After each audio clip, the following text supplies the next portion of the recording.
Tabarakalladzi nazzala al-furqana ala 'abdihi liyakuna lil 'alamin nadhira. Allahumma shalli wa sallim ala sayyidina Maulana Muhammadin wa ala alihi washabihi asma'in amma ba'du. Yang sangat kula hormati teman bapak kawula Kiai Haji Masfuhin Faqih, yang terhormat Kiai Haji Roba Maksum, yang terhormat Kiai Haji DRS Abdussalam MM selaku Rektor Inkafa, semua teman-teman dosen hadirin sedanten ingkang kula hormati, mahasiswa-mahasiswi yang sangat saya hormati. Tadi sudah dikatakan oleh MC, di antara alasan saya datang karena bapak saya ini temannya Kiai Masfuhin. Itu salah ya, memang bukan di antara ya, karena itu memang. Kalau di antara ini sembrono. Karena kalau saya datang karena kalian itu dosa besar. Saya ini di rumah punya ibu sudah sepuh, punya pondok. Artinya saya punya kewajiban.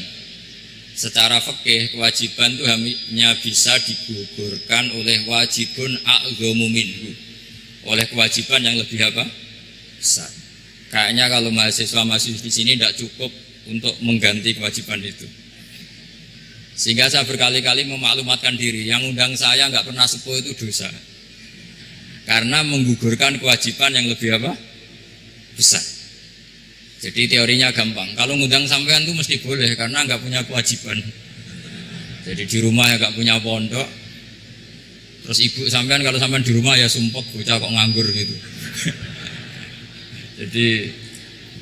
Jadi fikih itu harus jelas. Saya ini pengagum fikih. Jadi saya di rumah punya ibu, saya ulang lagi, sepuh, butuh perhatian saya dan saudara-saudara saya, punya pesantren, sehingga artinya punya kewajiban.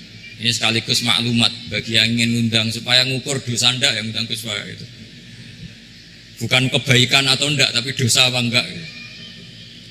Artinya yang bisa menggugurkan kewajiban secara fikih itu hanya kewajiban yang lebih apa? Besar. Kayaknya tidak akan terjadi kecuali temannya bapak saya atau pernah guru-gurunya guru saya. Misalnya Lirboyo, nanti Sakban ngundang saya 2 begini ya, ini kan abahnya Kiai Masfuhin juga namanya Faqih, gurunya juga Kiai Abdul Faqih. Saya berharap anak-anak Inkafa ini nekuni utamanya itu fikih.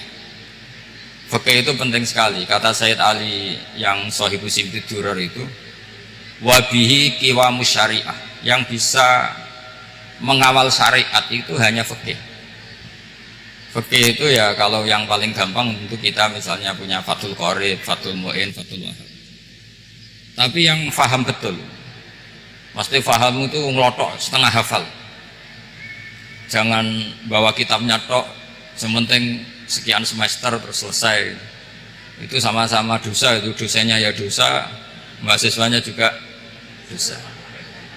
Karena sudah terlanjur sarjana agama, ternyata nggak bisa, itu kan mendingan tidak sarjana agama. Itu saya tak cerita sama Kiai Roba, itu ada fatwa kiai juga wali. Suatu saat ada penyanyi dangdut top terkenal di Indonesia itu nyanyi dangdut. Ya penyanyi ya dai, entah itu hakikat entah majis tidak tahu. Itu kiai itu fatwanya lucu. Kalau kamu datangi dia pas main dangdut, masih saya beri izin. Tapi kalau datangi dia pas pengajian itu tak larang kan. Kan santrinya jadi iskal. Ini pas pengajian dilarang, pas dangdutan kok malah dapat izin. Tapi bukan berarti halal ya, dapat izin. Dapat izin kan potensinya bisa karena dilarang lah ya tetap belerot. Terus suatu saat si santri ini setengah wali, tidak wali tapi setengah. Lama-lama itu memahami gurunya. Memahami gurunya ternyata sirinya begini. Kalau seorang penyanyi yang tidak pernah ngaji kemudian ngomong agama, itu potensinya itu fadallu wa adallu, sesat dan menyesatkan. Tapi kalau dia sedang nyanyi dangdut, penyanyinya cowok, sama jangan bayangkan dangdut putri, enggak itu cowok sudah tua lagi. Jadi potensi halalnya ada lah maksudnya untuk. Tapi tidak alat musiknya, orangnya. Tapi kalau dia nyanyi itu paling dosanya hanya nyanyi. Saya ulang lagi, murid tadi akhirnya paham kalau datangi pengajian itu artinya ikrar kalau dia seorang dai atau seorang yang layak ngomong apa? Agama. Itu lebih bahaya karena kita santri, apalagi kita doktor atau MM terus ngekrori orang yang nggak jelas asal usulnya. Tapi kalau nyanyi kan nyanyi saja. Sehingga itu menjadi fikih. Bahaya terbesar dalam fikih adalah apa? Mengkaji fikih tidak dari ahlinya. Ya saya ulang lagi ya, mengkaji fikih tidak dari apa? Ahlinya. Nah, kenapa demikian? Begini, saya beri contoh. Ilmu fikih itu tentu pertama dari Rasulullah SAW, kemudian bersanad sampai kita atau kita sampai Rasulullah. Itu mengalami sekian ijtihad yang tidak mudah. Saya beri sekian contoh. Dulu Imam Syafi'i itu sukanya sama guru yang miskin, ya, karena rata-rata santri juga miskin, jadi mesti ngidolakan guru yang miskin, karena sesama miskin ini harus berkoalisi.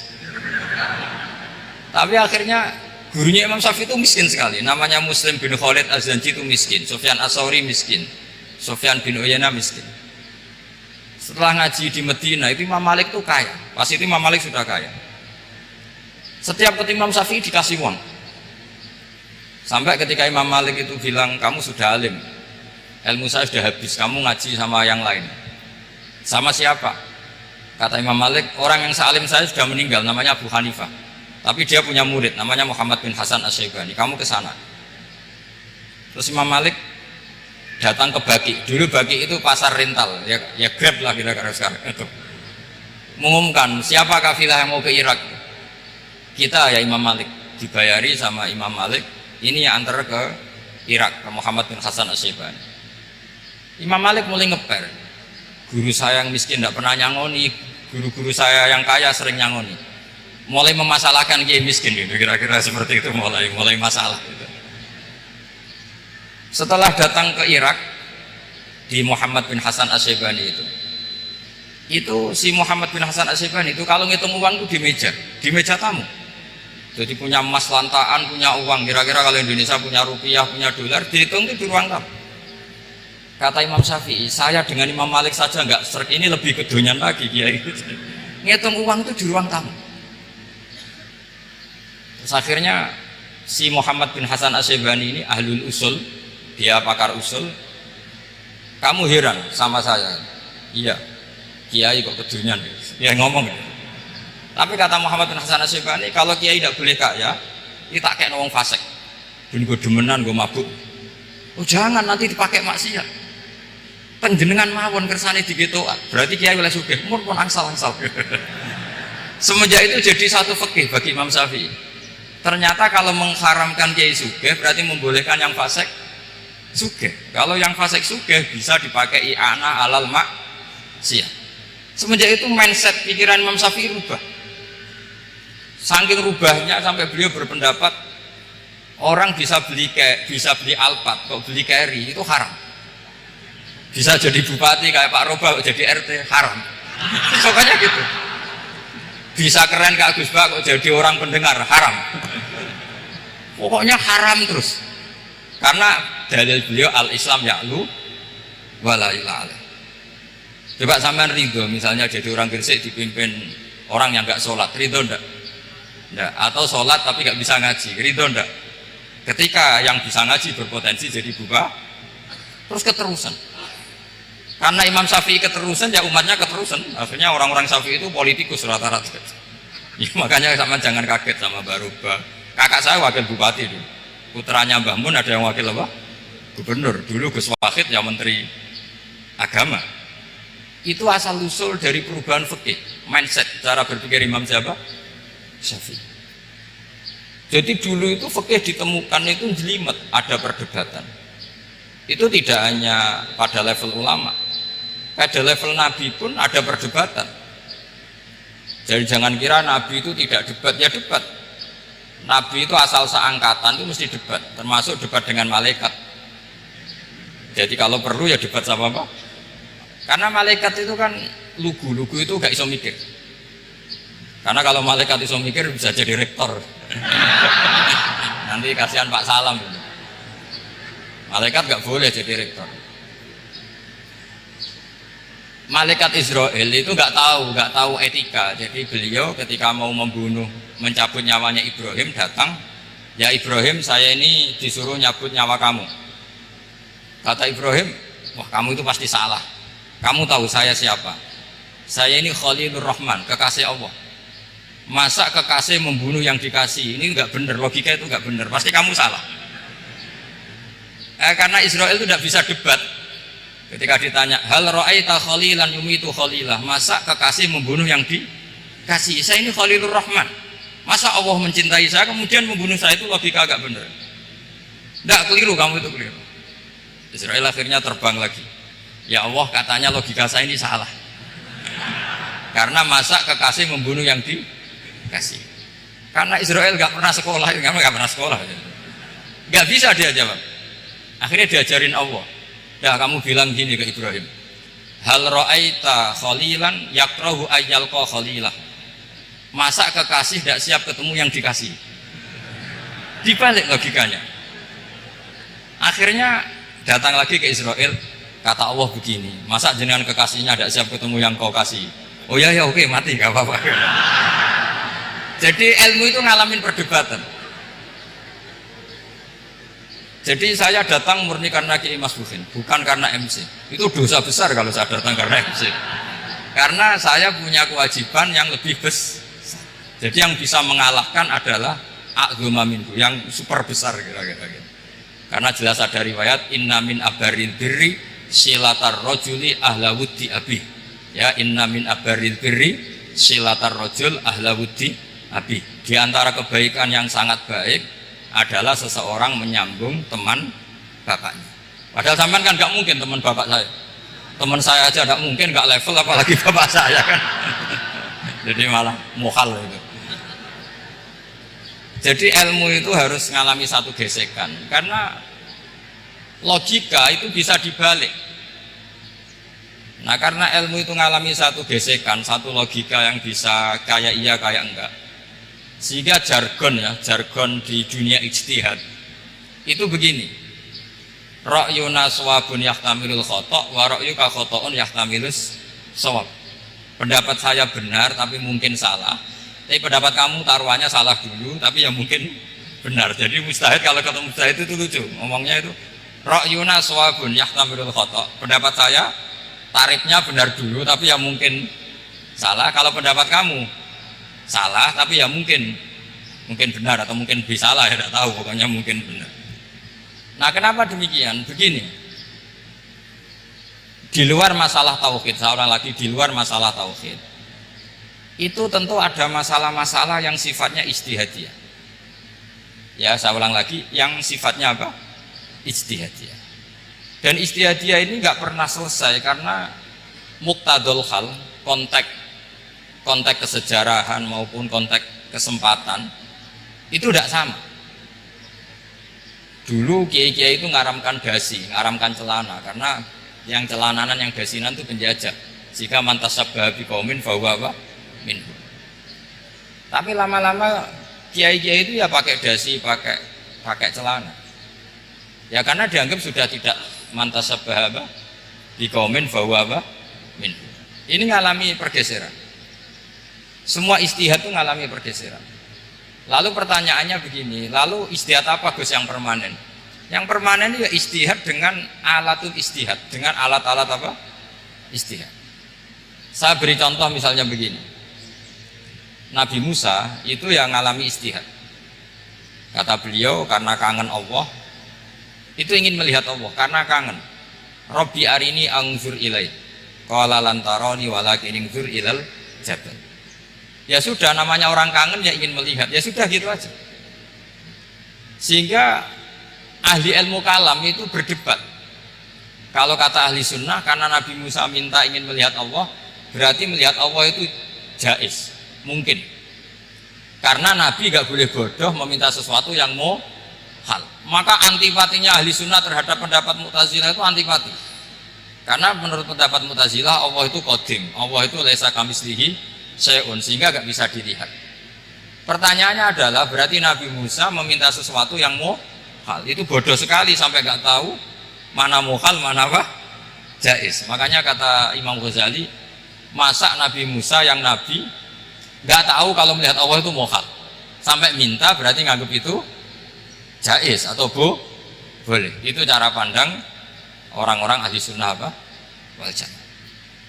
Tapi tetap saja sebagian ulama itu ya balelo, yang kayak Mu'tazilah itu ya balelo, cara berpikir pokoknya itu karena kangen, bukan karena mungkin atau tidak mungkin. Jadi nggak mungkinnya tetap tidak mungkin. Terus mereka dalil la tudrikul absar wa huwa yudrikul absar. Nah, sudut pandang ini akan terus. Ada seorang wali ditanya, kalau kamu di surga ingin melihat Allah apa enggak? Jawabnya enggak. Kenapa? Kasihan Allah. Terus kenapa? Unazzihu dzalikal jamala an nadhari misli. Saya tidak ridho Allah yang hebat, yang keren, kemudian sing delok di rumah aku wong gresik. Koyok gak ngergani pangeran. Sebenarnya sing delok Allah ben golongane Nabi Muhammad, Nabi Ibrahim, kowe ora usah ngilangi keren maksudnya itu.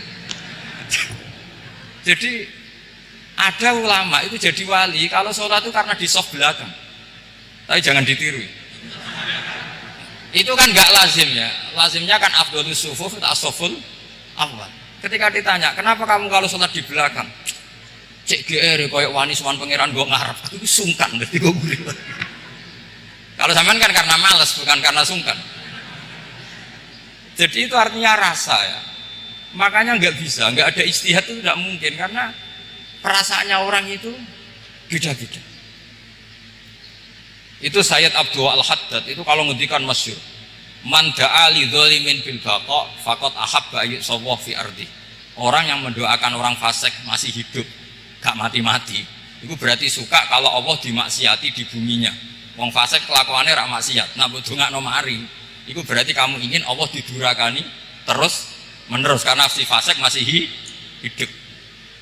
Tapi kalau Abul Hasan As-Sadili cara ngendikan gini, kalimatnya persis. Man ahabba alla yusawwahu fi ardi faqad ahabba alla tadhharu maghfiratuh.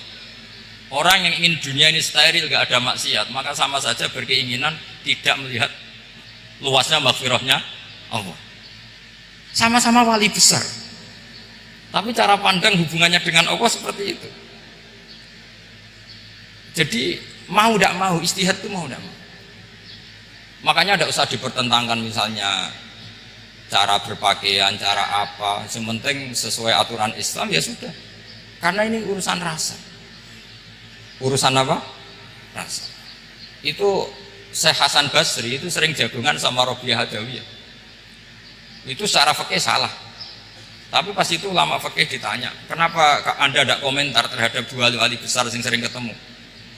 Andai kan semua santri seperti itu akan saya halalkan ke atas. Karena nggak mungkin punya nafsu. Sehingga fikih dulu memang masih asli. Kamu lihat di takrib misalnya, lelaki melihat perempuan itu nggak boleh kecuali sekian alasan.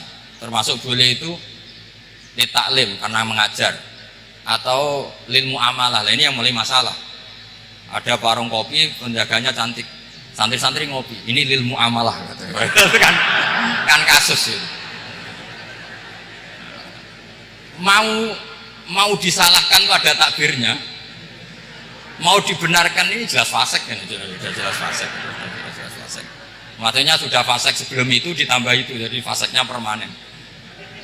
Nah pertanyaannya adalah, kalau kamu ngajar mbak-mbak, kemudian hafal yang cantik yang enggak, itu taklim di nazar apa nazar di taklim? Itu taklim apa modus? Nah, makanya kalau ngopi cari bakul yang cantik, itu muamalah untuk nazar apa nazar untuk muamalah? Loh kalau saya ngopi dengan kiroba pasti halal. Karena begini, berjalan saja, bareng capek, nggak tahu tuh warungnya siapa, terus berhenti ngopi. Kebetulan bakulnya cantik. Nah itu mungkin halal karena kan saya tidak milih-milih. Ingin ngopi kebetulan bakulnya cantik. Kalau kamu kan nggak hafal daftarnya. Wah itu mesti haram itu mesti haram itu. Karena berarti kan kamu menjadikan ngopi ini modus. Gue jagani nak takok pangeran. Lo kok nazar? Muamalah Gusti muamalah. Itu mesti modus. Maka fikih itu harus dikawal oleh tasawuf. Kalau enggak, semua hukum fikih bisa diakalin. Makanya Imam Bukhari punya satu bab namanya Kitabul Khiyal. bab mengkhilaf fikih. Beliau itu antinya sama Abu Hanifah itu luar biasa. Nggak ada ulama dibenci Imam Bukhari kayak Abu Hanifah. Masyhur. Untungnya beliau nggak menangnya Abu Hanifah. Kalau menangi geger terus, bisa fasul masail terus. Itu Abu Hanifah itu ulama yang suka khilah.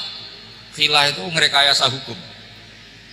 Misalnya begini, saya ini puasa agak lemes, ujian agak lemes, apalagi kiai serawati duit santri beling-beling lemes ini.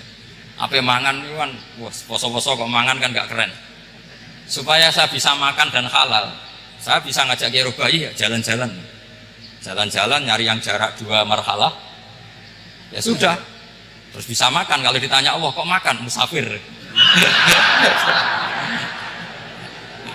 Jadi bolehkah insya safar menciptakan pergi demi untuk supaya boleh iftar? Boleh enggak cara jenengan? Coba kok enggak boleh, alasannya apa? Kan pergi. Perginya juga enggak maksiat. Itu khilaf. Tapi Sayyid Muhammad, Abuya Sayyid Muhammad, Muhammad bin Alawi, Sayyid Muhammad itu membela Abu Hanifah. Artinya membela jangan semua khilaf itu diharamkan. Karena itu cara, saya ulang lagi, karena itu cara untuk mengawal bahwa hukum Allah itu luas. Karena kalau nggak ada khilaf itu ya kita kesulitan. Kita kesulitan. Misalnya begini, ini penjelasannya, makanya kita harus sering mendengar. Saya itu dulu masih sangat fikih itu protes, kenapa ada poluan polisi wanita? Itu kan pekerjaan cowok ya, pekerjaan pria. Tapi setelah mendapat penjelasan dari polisi itu alasannya masuk akal, Gus. Kadang-kadang orang nakal itu menyembunyikan narkoba itu di alat wanitanya. Itu kalau semua lelaki polisi kayak jenengan masalah itu. Sehingga memang harus ada polisi wanita karena sebagian pengedar narkoba itu perempuan dan menyembunyikannya di tempat itu. Kalau semua polisi cowok kan gak kebayang. Sehingga kita akhirnya mendengar membolehkan polisi itu wanita. Ada wilayah yang harus wanita. Begitu juga ada pertanyaan, kenapa sih dokter kandungan itu cowok? Saya punya banyak santri yang muhibin saya itu dokter kandungan. Tak tanya, kamu itu kok cowok kok jadi dokter kandungan? Kan pekerjaannya seperti itu. Dia jawabnya lucu. Dari 10 yang tes jadi dokter kandungan, itu yang cewek itu lulus 2. Yang cowok lulus semua. Karena ketika cewek dites melihat ketuban pecah darah itu langsung pingsan. Sehingga yang secara psikologi dablek itu kan memang lelaki. Jadi serah wongnya sewakit santai. Kadang nggak lahir-lahir dinteni nang joko rokokan santai. Itu kalau cewek yang jadi dokter kandungan itu nunggu jam 11, jam 4 sudah pingsan.